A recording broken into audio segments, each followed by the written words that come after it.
Bonjour à tous, on se retrouve aujourd'hui pour reprendre notre voyage à travers l'Anjou. La dernière fois, nous avons exploré l'Anjou blanc et son calcaire. Aujourd'hui, nous partons à la découverte de l'Anjou noir. Petite information avant de commencer. Je vais vous faire une parenthèse sur les sorties et globalement sur le terrain. Toutes les images que vous voyez et toutes les informations que je vous donne m'ont été données lors d'une formation universitaire. Ce qui implique que nous avions le droit d'aller à ces endroits. N'allez jamais sur le terrain si vous n'avez pas l'autorisation. Certains terrains sont privés comme les carrières. Il suffit d'appeler le propriétaire pour demander l'autorisation. Petit détail aussi, n'allez pas seul sur le terrain. Si vous avez un accident et que vous êtes seul, personne ne pourra vous aider. Lors de ces sorties, nous étions toujours accompagnés et nous avions des enseignants qui sont des professionnels et qui font ça depuis des années. Autre chose, si vous allez sur le terrain, allez-y avec le matériel adapté. Un pantalon et des chaussures de sécurité. Si vous avez une autorisation pour aller dans une carrière en activité, demandez aux responsables quelles sont les règles de sécurité à appliquer. Il vous faudra sûrement un casque de chantier si les ouvriers travaillent lors de votre passage, ainsi qu'un gilet jaune. Aussi, faites attention, certains sites sont protégés, et il y est interdit de ramasser des roches ou des fossiles. Il faut parfois apprendre à apprécier les choses avec les yeux. Une photo vaut parfois mieux qu'un échantillon. Cette protection, si elle est enfreinte, vous coûtera cher. C'était une parenthèse qui était longue mais nécessaire. Maintenant que je l'ai refermée, reprenons notre voyage. Alors, comme la dernière fois, nous allons définir l'Anjou noir. Donc, qu'est-ce que l'Anjou noir? La réponse n'est pas bien compliquée. L'Anjou noir est principalement composé de roches sombres, contrairement à l'Anjou blanc, qui est composé presque exclusivement de calcaire. L'Anjou noir est un petit peu plus compliqué. Il y a une diversité de roches plus importante. Il est composé de roches métamorphiques, comme les schistes, de roches magmatiques, comme le granit, mais aussi de roches sédimentaires, comme la houille. Donc beaucoup de types de roches. Mais pas d'inquiétude, nous allons voir aujourd'hui tous ces types de roches plus en détail. Alors passons sans plus tarder à la première étape de notre voyage. Nous débuterons notre voyage par un arrêt dans la commune de Beaulieu-sur-Layon, sur une table d'orientation. Mais quel est le rapport entre une table d'orientation et la géologie? Eh bien l'avantage d'une table d'orientation est qu'elle permet de s'orienter. C'est bête dit comme ça, mais quand vous avez une carte géologique avec vous, il est parfois difficile de se repérer dessus. Et avec son panorama, la table permet de mettre en évidence des éléments pour se repérer, comme un moulin, un château ou une autoroute par exemple. En repérant ces éléments sur le terrain, vous pouvez les repérer par la suite sur votre carte et vous localiser. On appelle ce procédé la triangulation. Exemple concret. Sur ce panorama qui est très bien réalisé, ne soyez pas jaloux de mes talents de photographe, vous pouvez voir sur ce diaporama une structure ici, qui est un ancien moulin, que vous reportez sur la carte. Sur la gauche, vous avez une église, qui n'est pas visible parce que j'ai mal fait mon travail. Vous la reportez aussi sur votre carte. Grâce à ces deux indicateurs et grâce à votre boussole, oui, il faut une boussole pour s'orienter, je vous ai déjà indiqué une première zone. Mais ce n'est pas suffisant. Dans le mot triangulation, il y a triangle. Donc pour que votre triangulation soit efficace, il va falloir un troisième point. Bon, elle n'est pas visible sur la photo, mais sur la droite, il y a une carrière, qui sera notre troisième point. Et en les reportant sur votre carte, tada! Vous êtes ici, vous êtes localisé sans GPS. Bravo! Après, pour pouvoir se localiser, il faut avoir une bonne visibilité. Si vous êtes dans une forêt ou dans les landes, ça va être compliqué de se localiser. Il vous faudra prendre de la hauteur pour repérer des amers. Les amers, ce sont ces points de repère que je vous ai cités plus haut. Il vous en faudra au moins 3, mais plus vous en avez, plus vous serez précis. Maintenant que vous avez appris à vous repérer sans GPS, nous allons pouvoir descendre au pied de cette table d'orientation. Et en descendant, vous verrez que cette table repose sur un ancien four à chaud. Il y a beaucoup d'autres fours à chaud en Anjou.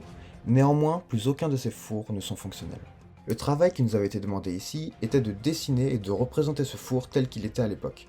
Bien évidemment, je ne peux pas vous demander la même chose parce qu'en vidéo ce ne serait pas très pertinent. Néanmoins, si vous voulez faire l'exercice, faites pause et pendant ce temps, continuons. Alors je vais vous expliquer très rapidement le fonctionnement d'un four à chaud. Donc le calcaire, il est posé en haut, là, et le feu est allumé en bas, juste là.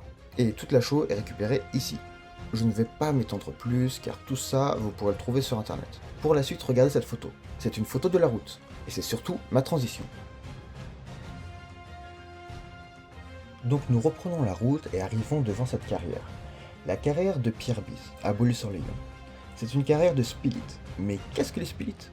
Les spilites sont des roches métavolcaniques. Méta pour l'aspect métamorphique et volcanique pour l'aspect volcanique. Le protolithe, la roche d'origine, est un basalte qui a subi du métamorphisme hydrothermal. C'est un métamorphisme lié à une circulation d'eau chaude dans les roches. Au passage, l'eau apporte de nouveaux minéraux dans la roche. Le terme spilite provient de la spilitisation, traduction du métamorphisme océanique. Donc maintenant que nous avons vu ce qu'étaient les spilites, voyons la carrière. Vous pouvez voir ici le front de taille, et si je zoome, vous pouvez voir ce petit camion. Enfin, pas vraiment, car la roue est plus grande que moi, et je mesure 1m90. Donc maintenant que vous avez une échelle, vous pouvez imaginer la profondeur de cette carrière. Alors après la taille, comment la spilite est-elle extraite? Ben non, pas à la pelle. C'est avec ce petit monticule. Juste en dessous, il y a des explosifs. C'est ce que l'on appelle des tirs de mine. Le monticule permet de contenir l'explosion et d'éviter des projections trop importantes. Après les tirs de mine, les spilites sont acheminés plus haut et sont broyés. Après cela, les spilites sont utilisés pour réaliser nos routes. Donc je vous expliquais que les spilites sont extraites avec des explosifs. Mais ça fait du bruit une explosion. À cause de ce bruit, les carrières sont limitées dans leur excavation. En effet, les tirs de mine ne peuvent être réalisés qu'à certaines heures de la journée.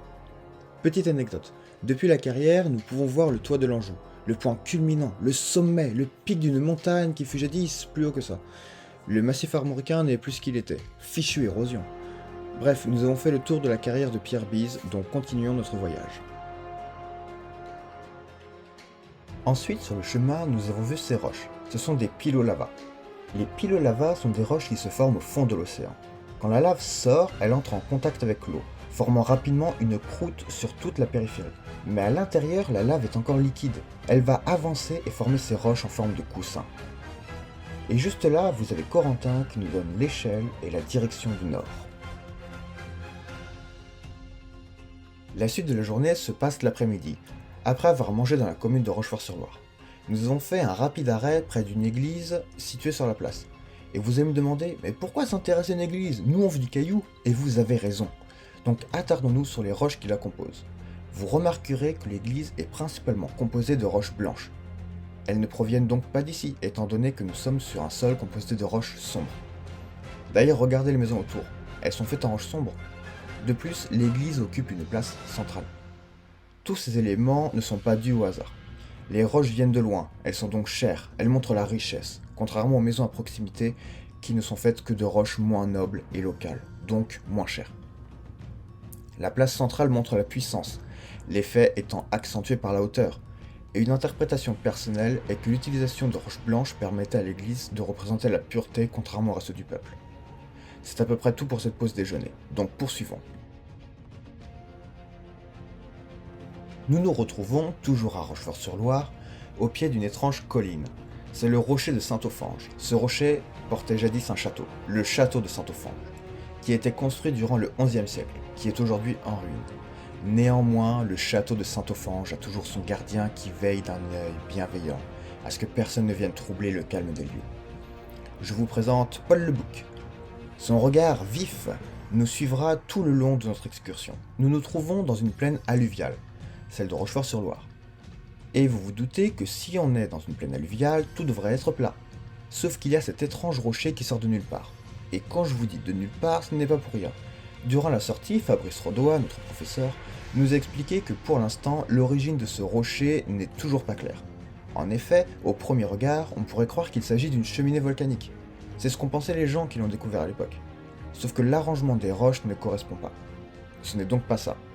Je ne vais pas m'étendre davantage car je ne maîtrise pas suffisamment le sujet et je ne voudrais pas créer de désinformation. Donc nous allons laisser Paul Le Bouc tranquille et poursuivre notre route. Et là je vous préviens, je ne vais pas être objectif. Parce que nous arrivons à la partie avec les fossiles. Donc commençons. Nous sommes sur le site d'une ancienne mine de charbon, le site des Malécots. Maléco signifie mauvaise terre, car le sol était difficile à cultiver. Cette mine est une des plus vieilles, mais elle est aussi la dernière à avoir été en activité.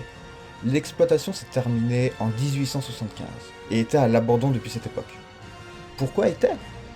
Pas parce que l'exploitation a repris, mais car le site des Malécots est entré au patrimoine mondial de l'UNESCO.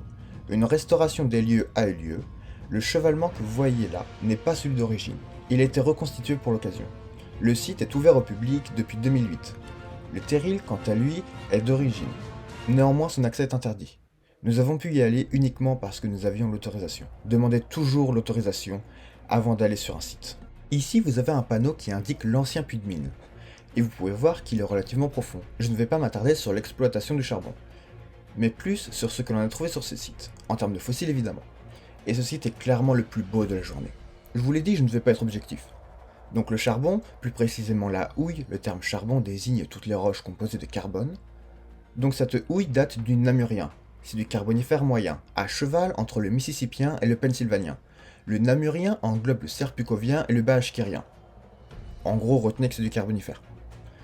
Donc en termes de fossiles, ce sont des fossiles végétaux d'origine continentale. En espèces que j'ai trouvées personnellement, nous avons des écouzétites. Ce sont des prêles fossiles proches des calamites. Il y a régulièrement une confusion entre les calamites et les écouzétites. Il est vrai qu'elles se ressemblent, en plus d'appartenir à la même famille. Cependant, les calamites sont beaucoup plus grandes et possèdent un tronc-stipe. Elles ressemblent à un arbre sans en être un, contrairement aux écouzétites qui ont une taille bien moins importante. Je suis particulièrement fier de ce fossile d'écouzétite, où j'ai le fossile en lui-même et en 3D, mais aussi son empreinte sur les deux côtés. J'ai trouvé aussi cette plante qui ressemble à une fronde de fougère, car c'en est une. C'est un morceau d'une fronde de Neuropteris. Ici, vous avez un autre fossile d'écouzétite, mais pas dans de la houille, mais dans de la lignite. Cette roche carbonée est plus riche en carbone et est plus brillant que la houille. Et c'est tout. En seulement 10 minutes de fouille, c'est compliqué de faire mieux. Cependant, un autre étudiant, Elric, a trouvé cette superbe tige de lépidodendron en donnant un simple coup de marteau dans le premier caillou qu'il a trouvé. Certains ont plus de chance que d'autres. Le lépidodendron est un lycopode géant atteignant une hauteur de plus de 60 mètres. Pour finir la journée, nous avons fait un long voyage de 100 mètres pour aller dans la tranchée des Malécots, pour découvrir le Pompéi angevin. La vue que vous avez ici est un balcon spécialement aménagé pour permettre aux gens de découvrir ce magnifique site. Et ce balcon est le seul endroit qui était accessible au public. En effet, l'accès aux roches est strictement interdit, donc c'est toujours la même musique, on demande l'autorisation pour y aller. De plus, même si vous avez l'autorisation d'y accéder, il est quand même interdit de prélever des fossiles ou même des roches sur ce lieu. De ce point de vue, vous pouvez voir d'étranges cercles blanchâtres. Malheureusement, les photos ne sont pas très belles, mais pour ma défense, le soleil commence à décliner. Donc vu que l'on ne voit pas grand chose, nous allons descendre. D'ici, vous avez une vue globale de la tranchée. Mais revenons sur ces étranges cercles que nous avons vus depuis le balcon. Ici, ils sont plus beaux. Ces cercles sont en réalité des axes de lépidodendron. À côté, vous pouvez voir ces empreintes dans la roche. Admirez les détails, ils sont splendides. Ces roches, ce sont des cinnérites, que l'on appelle pierres carrées, pour leur débitage de forme rectangulaire. Ce sont des cendres volcaniques stratifiées. Elles ont une granulométrie très fine, ce qui permet cette conservation exceptionnelle. De plus, ici, Fabrice nous a montré à l'aide d'une bouteille d'eau la stratification très fine des cinnérites. À l'œil nu, cette stratification est compliquée à voir. Je vous ai parlé de cendres volcaniques. En effet, au Carbonifère, il y avait un volcan en Anjou. Aujourd'hui, il n'en reste aucune trace. On pourrait penser que c'est parce qu'il était à une grande distance et que les cendres ont voyagé avec le vent. Cette théorie est intéressante. Néanmoins, comment expliquez-vous ceci? C'est une bombe volcanique. Ces bombes sont éjectées par le volcan et ne peuvent pas parcourir de longues distances. Surtout quand vous voyez l'échelle. Le volcan était forcément à proximité. De plus, l'épaisseur des cinnérites indique également une proximité. Mais comme je vous l'ai dit, aujourd'hui, nous n'avons toujours pas trouvé le volcan. A-t-il explosé pendant l'éruption? A-t-il été érodé par le temps? Nul ne le sait actuellement. Peut-être aurons-nous une réponse un jour. Revenons sur les fossiles. Ici, vous pouvez voir d'autres fossiles d'écouzétites. Ici, vous avez une tige de lépidodendron. Vous pouvez admirer le détail des écailles. Et oui, si je vous parle d'écailles, ce n'est pas pour rien. Le terme de lépidodendron signifie arbre à écailles. Toutes ces écailles sont en réalité des cicatrices foliaires. Quand le lépidodendron perd une feuille, il va rester la base de la feuille. Vous pouvez observer ce phénomène sur les palmiers actuels. C'est exactement le même procédé. Après, le stipe des palmiers est différent de l'axe des lépidodendrons. En effet, le lépidodendron ne possède pas un stipe, ni un tronc, mais un tronc-stipe. Donc après cette parenthèse botanique, j'aimerais attirer votre attention sur cette partie de l'affleurement. Vous pouvez voir les différentes roches, et à votre avis, où est le haut et où est le bas? Perdu, c'est dans l'autre sens. L'orogénèse fait parfois des miracles. Après, vous allez me demander comment on peut savoir l'orientation des couches. Eh bien, avec cette partie de l'affleurement, en bas, vous avez des cendres très fines. Au-dessus, vous avez des cendres plus grossières. Et surtout, vous avez les fameuses bombes volcaniques. Je vous ai dit tout à l'heure que les bombes ne vont pas très loin, en raison de leur taille. Il est donc logique qu'elles tombent rapidement. Plus rapidement que les cendres qui sont plus fines, donc plus légères. Autre détail. Vous vous souvenez des troncs-stips de lépidodendron? Je vous ai dit que c'était une section de l'axe. Et oui, ces lépidodendrons ont été ensevelis en position vivante. D'où le terme que j'ai utilisé tout à l'heure de Pompéi angevin. En plus de la position vivante, ils ont été superbement bien conservés, et on retrouve l'autre bout du tronc-style de l'autre côté. Je ne le répéterai jamais assez, mais ce site est vraiment fabuleux. Et non, je ne suis pas objectif. Pour finir la journée et la vidéo, je vous laisse admirer ce coucher de soleil. Il ne me reste plus qu'à vous souhaiter une bonne journée et à la prochaine pour la Vendée.